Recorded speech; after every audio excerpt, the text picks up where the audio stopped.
Good evening readers, it's Tilly here from Tilly's Shelf. Today I'm going to be doing the Pixar book tag for you.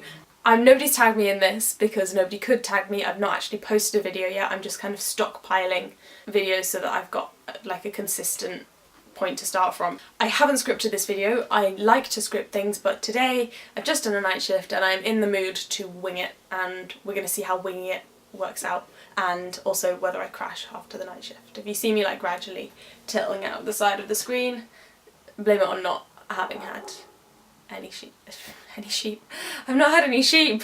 Help me! I've not had any sheep! Blame it on not having had any sleep. This tag is created by somebody called Matt from ThisIsMe, and I first saw it from the novel Nomad, who did a very entertaining video on it. But yeah, she was a great inspiration to me and making me think, yeah, I want to do this, it looks great fun. So the first one is Cars, which is a Pixar film that I've never actually watched, but I think I will now that I know that it's about this thing which is a long journey, because I just assumed it was just like a load of cars racing around.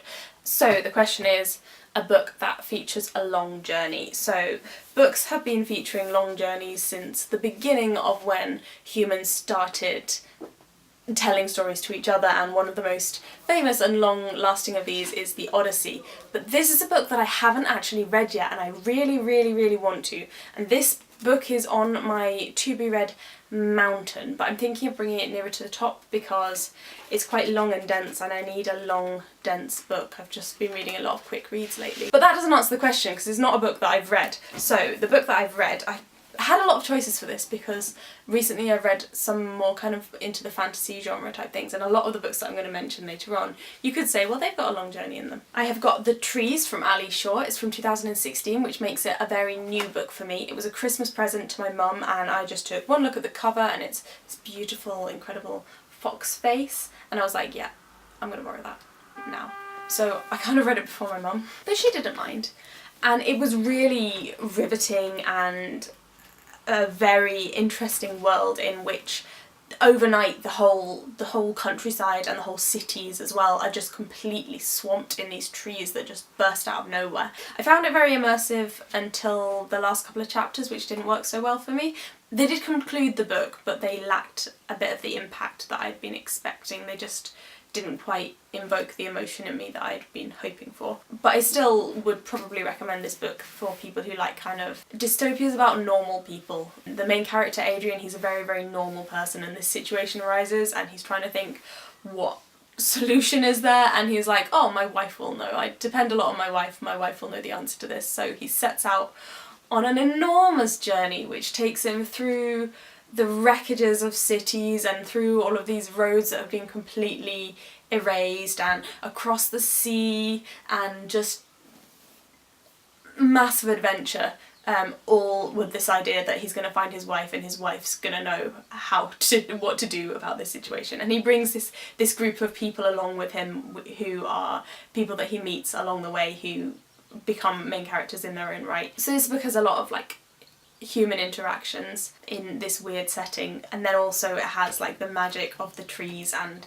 the creatures that come with the trees, so creatures that would be familiar, and a part of the book is about kind of making you ask that question, would I know how to survive in this world? I like to think that I would because I was a Girl Guide, but that just means I could build a fire that would draw the wolves to me, so I don't know, would I survive? Would you survive? And also like these magical, mystical creatures that also start to emerge from the trees. So highly recommended apart from the end of it. If you could like just come back and rewrite the end of it, that would be great. Film number 2 is Inside Out, which is a film that I really loved, and I like the innovative way that it dealt with the idea of like our feelings and how they control us and how different feelings take control over memories. Because I think we've all had that experience where we've had this like really joyful memory and then we look back at it over a certain distance and we just feel like I'm never going to get that again, which Inside Out deals with quite nicely, and then how you progress from that into making new joyful memories and also accepting the balance of feelings in your life. So the question from that is a book that, I think it's a book that looks at the mind. I didn't write these questions down word for word. So for that, the only book on my shelf that appeared to fit at all, on my shelf here that is, was Haruki Murakami, Norwegian Wood, which is a book that is very beautiful and very moving, and I read it a couple of years ago so I don't remember all of the details, but it deals to a certain extent with somebody becoming an impatient and how people around them are affected by that, and it also kind of asks whether you can reach someone when they are in that dark place, and the kind of like normal interactions that you can have with somebody who's also very, very unwell, and how disorientating that can be, from what I remember. Next on the list is Monsters Inc., which is a film that I rewatched recently just for the sort of nostalgia, happiness. The theme for this is a book creature that you really like. So I have picked a children's fantasy series. I don't have the books with me, but I just remember them just about clearly enough to remember that they are filled with the most amazing creatures. The series is The Edge Chronicles, and the first book of that is Beyond the Deep Woods. It's by Paul Stewart, and it was illustrated by Chris Riddell, who does the most beautiful depictions of all of these creatures, and they're creatures that they really just invented from scratch. There's not all of that borrowing from the fantasy tradition, although obviously there is inspiration there. One that immediately jumped to my mind when I was thinking about this question is the Banda Bear, because I think it looks a bit like Sully in the illustrations. It's kind of got like, it's a big bear with big teeth and it's got spikes down its back, so that fits quite well, and it's a really endearing character as well. But there is also a creature called the Gloamgloser, which lives on, I don't know if it lives on or if it just kind of uses people's fear. The scenes interacting with it, they seem to be kind of all about kind of fear and your emotions, and the monster kind of like is able to use those in a way. So that's exactly what they do in Monsters Inc., so I thought that one fitted quite well as well. I would definitely recommend Beyond the Deep Woods to any child, probably between 8 and 12. I'm not good on children's reading ages at all, but it's just got like this great adventure, and it was a book that really upset me as a small child because it kind of, bad things happen, but it has a happy ending. So the next film is Finding Nemo, which is another Pixar film that I love, and the question or the theme for Finding Nemo is the best book dad. And there is only one book that I could choose for this, because when I read this book for GCSE, I went home one day and I said to my dad and the rest of my family, I think they were all there, that I couldn't imagine a better dad than the dad in this book, which I instantly, of course, rather regretted, because my own dad, Steve, is infinitely superior to any dad on paper. But I just really admired the dad in this book because he's a really upstanding citizen, and he tries to teach his children what is right and wrong according to his moral judgment and not according to the views of society. So he takes quite a stand in teaching them a different way of thinking. And the book is To Kill a Mockingbird by Harper Lee. I think most people know this book, and if you haven't read it, just read it, because it'll only take you a very short amount of time. It's a very simple book, but it does really make you think. It's almost very obvious what it does, but it does it in a very clear-sighted way, and I don't think any other book can really compare to that. And the dad is, of course, Atticus Finch. One good point that my dad made when he was defending himself against this heinous accusation of not being Atticus Finch is that Atticus is quite an absent father. He's not there a lot of the time for his children, and potentially because of that he does sort of allow them to get into dangerous and risky situations, which is not sort of ideal parenting behaviour. And they do, I mean, in the book it's a good thing because they learn a lot from it, but he's not ideal in every possible way. To complement that, the next film is Brave, which is a film that I only watched for the first time a couple of weeks ago, and it completely wasn't what I was expecting. I thought it was going to be a film about Scottish people fighting English people for, you know, valour and glory back in the day, but it's really not, and I was amazed by how much it was about the relationship between Merida and her mother. And the theme for this one is Best Book Mum, and I had a hard time with this one because actually thinking through a lot of the books that I read, a lot of the time mother figures are quite absent. I think it's quite a common thing, particularly in young adult novels, to sort of either kill off the parents or make them very distant or take the character away from their parents. Even like looking at books like the Jane Austen books or books by the Bronte sisters or things like that, like parents and specifically mothers don't fare very well in these books. They are quite mercilessly sort of killed off or sort of left behind, or they're just emotionally very distant. So I'm sure there are loads of books about mother-daughter relationships, and I know that I've read them, but I just can't remember them at the moment, or I don't have them on my shelves here. So I was thinking about what makes a good mother for younger children. I've got a lot of children's books in this selection. I think it's probably because it's about children's films, so it's putting me in a more of a children's things mindset.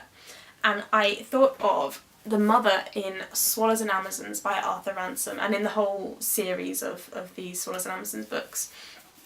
And she is a great mother because she has these 4 older kids and 1 little baby that she's looking after by herself when their dad is away for some reason.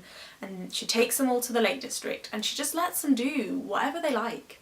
She just sets them free on the hills, and they get this sailing boat and they sail off and camp on an island, and she's just unfazed. She just lets them have those adventures and lets them create this magical world for themselves as the swallows and the explorers, and lets them learn all the things that they need to learn from that, and puts up with being called the AP, which is aged parent. And the kids really love her. And there's a scene where she comes to visit them on their island that it's this desert island that they've made it for their home. And if you go to the Lake District, which is where it's set, which is a beautiful, beautiful place, there's loads of like suggestions for which island might be the island that inspired this, because he didn't set it on an actual lake. And their mother comes out to visit them. She approaches her daughter who's on the beach and she's like, "Hello, Robinson Crusoe," and her daughter thinks that was the best of Mother. She was different from other natives. You could always count on her to know things like that.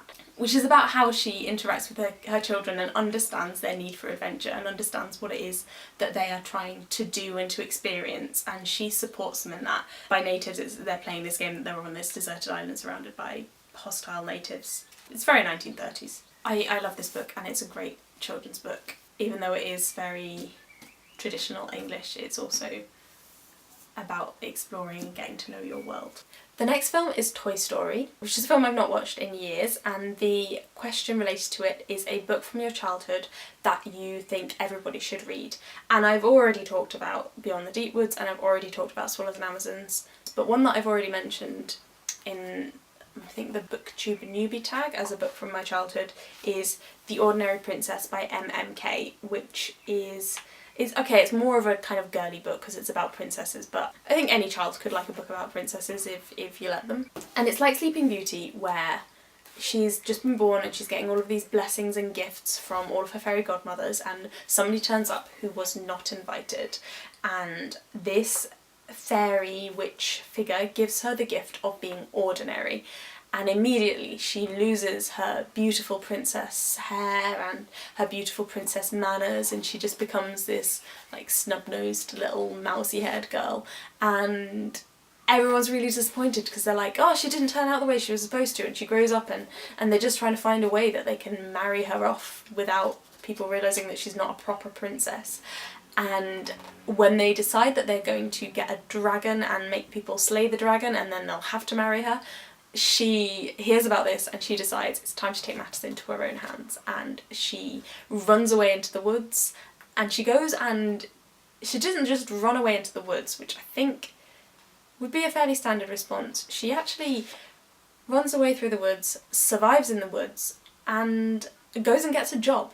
So this book is a good children's book because it teaches you adult lessons that, like, sometimes you have to go and get a job and earn money and you don't necessarily want to, and it might be really hard work scrubbing plates in the kitchen, which is what Amy does in this book.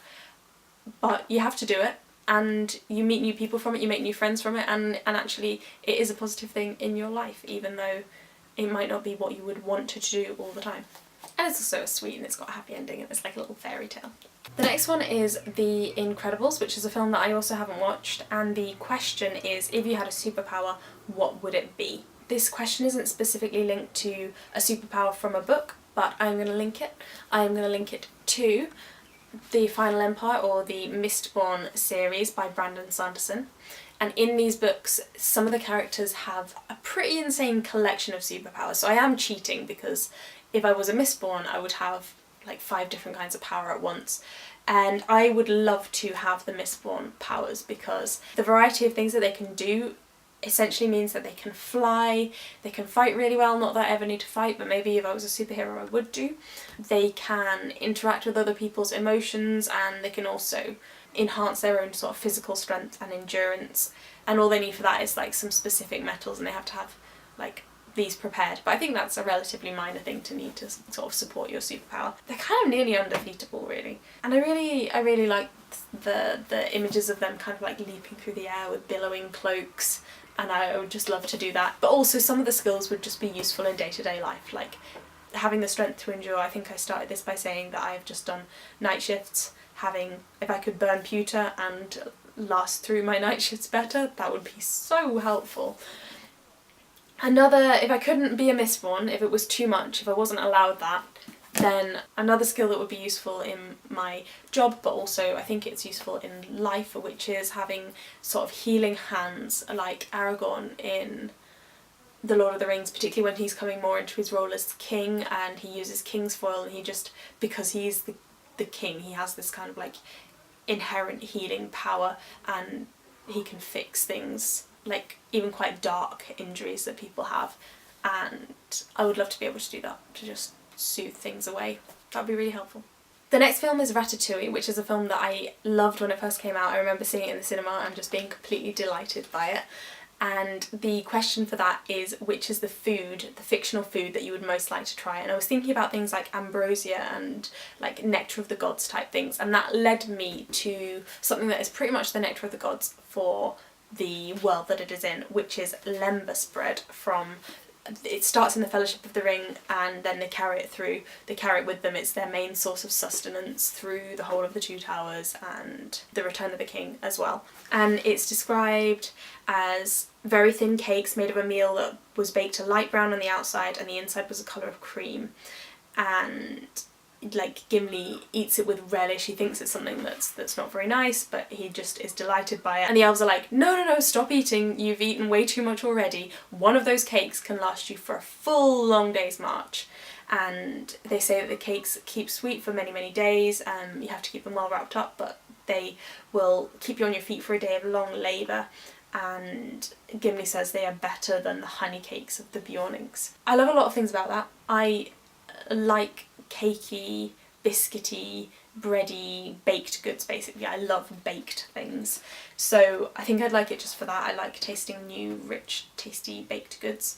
But I also like the fact that you can just have one bite and it will last you for a long time. In the job that I have, when I'm on my feet for most of the day, I do get my breaks, but I don't always get them when I'm hungry for them. That's all I'm going to say. It would be really helpful to just be able to have this source of nutrition that you could really rely on, and then as long as on your days off you could have all of the vegetables that you need and all of the like rich mixture that you need. Then I think lembas bread to see you through the day would be just so handy. So I would love some of that in the real world, please. So the final Pixar film mentioned in this tag is Coco, and the question for that is an international book. And I found that quite a weird association because Coco is not an international book. It's very specific to one culture, which is the Central American festival. I watched it twice already. I really love it. I think it's quite different as a film, but really just beautiful and well animated and predictable, but also fun. So I wanted to do a book from the same region as the film, but the only one that I have on my shelves up here is El Señor Presidente by Miguel Ángel Asturias, who I think he's a Guatemalan author, and I got this while I was in Guatemala, and unfortunately I bought it in Spanish when I had a very high opinion of my future ability to read a full book in Spanish, which unfortunately I've never quite lived up to. I'm going to try and get hold of this book in English eventually when I finally find it. It's not as well known as some other Latin American writers, so it's been a bit harder to come by, but I will read that, and then that will be my Coco selection. But as I couldn't do actual Central America, I thought I'd widen the net a little bit and pick another Latin American book for my international book. So the one that I've got here is Love in the Time of Cholera by Gabriel Garcia Marquez, which was published in 1985. I actually preferred 100 Years of Solitude by quite a long way, because there are parts of Love in the Time of Cholera which are almost a bit creepy, and I don't know whether it's being published in 1985 or whether he really wanted people to be quite unsettled by some of his scenes. and some of his romantic gestures, which are just, they put me slightly on edge. But it did have a bit of that effect. But at the same time, it has got some really beautiful romantic moments, and it's got this tale of love lasting 51 years, 9 months and 4 days and beyond that. So there we have it. Those are all my books for the Pixar Book Tag. Like I said at the start, I wasn't tagged in this, so I can't say, oh, thank you for tagging me. But I have decided for the first time ever, I am going to tag somebody else. I'm going to tag Sue from Sue Scribes, because everything that she does in her videos is always just so entertaining, so I would love to see her making an entertaining job of this tag, and she doesn't do enough videos, at least for me. I'm not really sure how tagging works, so I don't know how I let her know that I've tagged her, but I'm sure I will find it out. And I think a lot of people at the end of tag videos, they ask a question of their own. So my question for you is, which Pixar film made you cry the most? Because come on, we've all cried at a Pixar film. I cried at Coco both times I've watched it so far, because everything about the ending was just so fitting but also so sad. It made me well up. So I would like to know which one sets you off. Also, if there's a book that really made you cry, I would be interested to hear that too. So, evening is closing in. Happy reading, and I will speak to you soon.